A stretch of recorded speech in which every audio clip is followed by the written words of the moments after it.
Submitting documents to Chase Bank for account approval is a straightforward process. Follow these steps to ensure your submission is successful. Step 1. Gather required documents. Collect all necessary documents needed for account approval. This typically includes identification such as a driver's license or passport, proof of address like a utility bill, and any other specific documents requested by Chase. Step 2. Review submission guidelines. Visit the Chase Bank website or contact customer service to understand the specific guidelines for document submission. This may include acceptable formats PDF, JPEG, and size limits for the files. Step 3. Choose submission method. Decide how you will submit your documents. Chase may offer several options, such as online uploads through their website or mobile app, faxing, or mailing physical copies.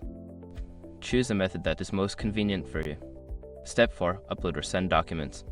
If submitting online, log into your Chase account and navigate to the document submission section. Follow the prompts to upload your files.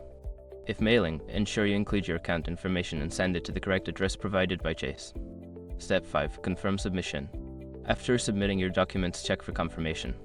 If you submitted online, you may receive an email or notification in your account. If you mailed documents, consider following up with Chase to ensure they were received and are being processed. Once you've completed these steps, you can wait for Chase Bank to review your documents and approve your account. If you have any questions during the process, don't hesitate to reach out to the customer service for assistance.